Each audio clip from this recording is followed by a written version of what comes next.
अतरौलिया विधायक के आवास पर होली मिलन समारोह का किया गया आयोजन। सपा विधायक ने भाजपा सरकार पर बोला जमकर हमला। सपा के विधायक डॉक्टर संग्राम यादव के आवास सेनपुर में होली मिलन समारोह का आज आयोजन किया गया, जिसमें विधानसभा क्षेत्र से आए हुए तमाम लोगों ने रंगों के इस त्योहार पर विधायक समेत एक दूसरे को अबीर गुलाल लगाकर बधाई प्रदान की। इस दौरान विधायक संग्राम यादव ने भाजपा सरकार पर जमकर हमला बोला। उन्होंने कहा, यह रंगों का त्योहार है। हमारा देश दुनिया का सबसे रंगीन देश है। ये विभिन्न प्रकार के रंग मिलकर एक बड़ा देश बनाते हैं। हमें अपने तीर्थ और धर्म पर गर्व है। हम अब मिलकर होली के त्योहार को मनाने का काम कर रहे हैं। हमें आशा ही नहीं, पूरी उम्मीद है कि इस देश से बुराई, नफरत का खात्मा होगा। उन्होंने कहा कि जो प्रभु राम, कृष्ण तथा हमारे सूफी संतों ने संदेश दिया, कबीर ने संदेश दिया, हमारा देश आपस में मिलजुल कर रहना चाहता है। उन्होंने कहा, देश बहुत नाजुक दौर से गुजर रहा है। जो जनता के लिए काम कर रहा है उसे प्रायोजित करके बड़े बड़े media houses, CBI, ED, income tax द्वारा उनके ऊपर रेड डाली जा रही है। उन्होंने कहा, जिस केजरीवाल के एजुकेशनल पॉलिसी पर दिल्ली की महान जनता ने जबरदस्त समर्थन किया, उसे अहंकार में डूबी भाजपा सरकार ने जेल की सलाखों में डाल दिया। झारखंड में हेमंत सोरेन को जेल में डाल दिया गया। इलेक्टोरल बॉन्ड जैसे न्यूज को दबाने के लिए केजरीवाल को जेल में डाला गया है।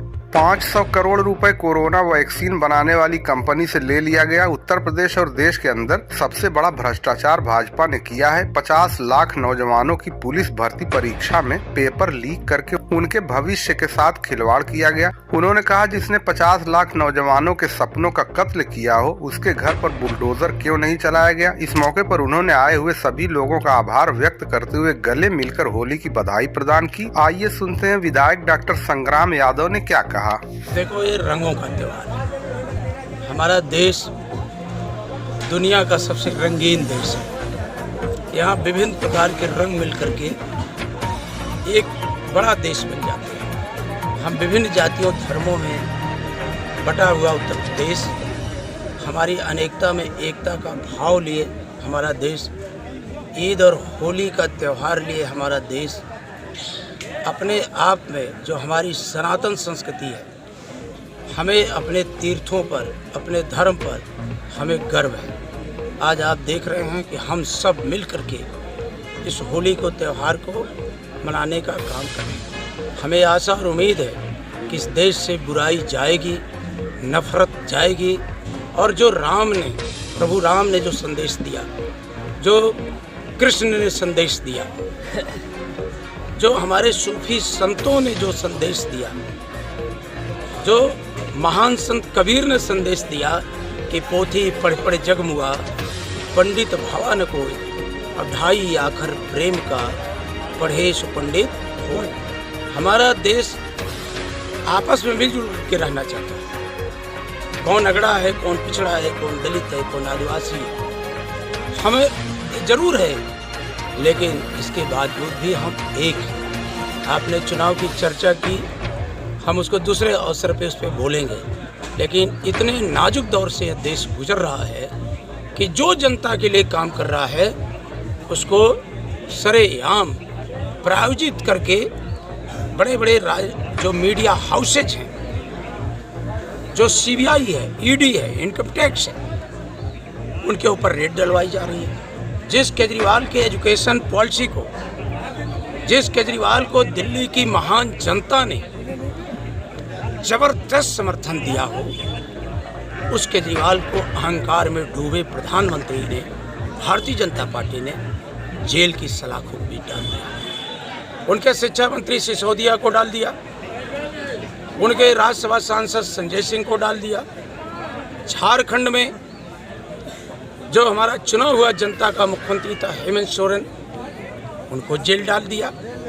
जब जनता के चुने हुए मुख्यमंत्रियों को अहंकार में आकर के भारतीय जनता पार्टी उनको जेलों में डालेगी, तो आप सोचिए कि लोगों का क्या होगा। और कहती है, भारतीय जनता पार्टी कहती है भ्रष्टाचारी हैं। कोरोना जैसी वैक्सीन जो भारत के सुप्रीम कोर्ट ने जो कहा इलेक्टोरल बॉन्ड के बारे में, उस न्यूज को दबाने के लिए केजरीवाल को जेल में डाला गया। 500 करोड़ रुपया कोरोना वैक्सीन जो कंपनी बनाई उससे ले लिया गया। पूरा आप जब पढ़ेंगे तो इतना बड़ा देश में कोई भ्रष्टाचार नहीं किया होगा जितना बड़ा भ्रष्टाचार भारतीय जनता पार्टी की सरकार ने उत्तर प्रदेश और देश के अंदर किया। केजरीवाल 50 लाख लोग परीक्षा देने गए, नौजवान पुलिस की परीक्षा देने गए, और जब परीक्षा कक्ष में परीक्षा दे के लौटे उसी समय ही पता चल गया कि परीक्षा का पेपर लीक हो गया। हम सब ने प्रयास किया सरकार से कि नौजवानों के सपनों पर कुठाराघात मत करो। आखिर जो पेपर लीक किया गया उसको कह रहे हैं कि वो पकड़ा गया है, तो पकड़ा गया है तो हमने क्यों नहीं उसके घर को बुलडोजर चला गया। साधारण घटनाओं पे आप बुलडोजर चलाते हो, और जिसने 50 लाख नौजवानों के सपनों का कत्ल किया हो, आखिर उस पर बुलडोजर कब चलेगा। आज सारी नौकरियां आउटसोर्सिंग के द्वारा कर दे रहे हो। गुजरात की सारी कंपनी उत्तर प्रदेश जैसे विशाल राज्य पे सारे कारोबार पर कब्जा कर रही है, तो उत्तर प्रदेश का नौजवान कहाँ जाएगा, देश का नौजवान कहाँ जाएगा। अडानी और अंबानी की संपत्ति बढ़ती जा रही है, और आम आदमी आज अपने खुशी से होली का त्यौहार भी नहीं मना पा रहा है। आप कहते हो कि हम चंद्रयान पे चले गए, हम विकसित भारत हैं। 80 करोड़ देश की जनता आपके राशन की दुकान पर लाइन लगा करके आपका, ये मैं नहीं कहता, खुद प्रधानमंत्री सभाओं में कहते हैं कि 80 करोड़ जनता देश की अनाज ले रही है, खाद्यान्न ले रही है सरकारी सस्ते गल्ले की दुकान पे। तो बताओ ये समृद्ध भारत कहाँ है, विकसित भारत कहाँ है। और अगर वो विकसित भारत है तो 80 करोड़ जनता आज 5 किलो अनाज पे आश्रित क्यों है। तो भारतीय जनता पार्टी दोनों तरह की बातें करती है। असल में जब उसका पोल खुल रहा है तो जनता से घबराई हुई है, माननीय अखिलेश जी से घबराई हुई है। मैंने उत्तर प्रदेश के विधानसभा में कहा था कि तुम्हें अखिलेश जी से इतना क्यों डर लगता है, एक एक करके उनके सहयोगियों को तोड़ने का काम करते हो।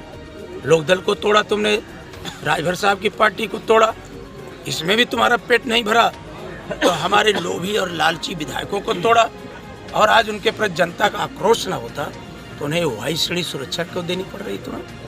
क्यों केंद्र की, क्या उत्तर प्रदेश की पुलिस की सुरक्षा पर उन्हें विश्वास नहीं है।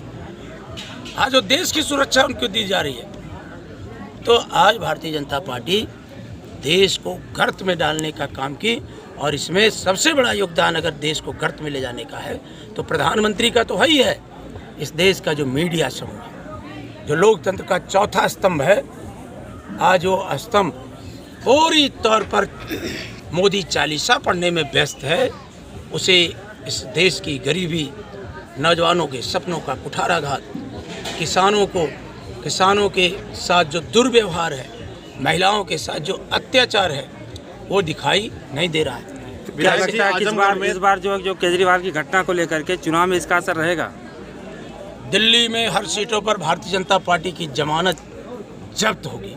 विधायक जी, आजमगढ़ में 2 लोकसभा सीटें हैं, क्या स्थिति रहने वाली है दोनों लोकसभा सीटों पर। आप सबके सहयोग से जो जनता का रुझान है, मैं 3 दिन आजमगढ़ लोकसभा में टहला हूँ, और लालगंज और उतरौलिया का जहाँ सवाल है, आप सब आए दिन देखते ही हैं कि हम लोग आप सबके बीच में रहते हैं। जिस तरह से नौजवान आज होली में आया, हमारे आवास पे आया, और उसके मन में कुंठा है, नौजवान आर पार की लड़ाई लड़ने के मूड में है। मुझे आशा और उम्मीद है कि नौजवान भारत को मजबूत करने के लिए, अपने माँ बाप के सपनों को पूरा करने के लिए, इनके भ्रष्टाचार का जो ये लंका बनाए हैं, उस लंका को ध्वस्त करने के लिए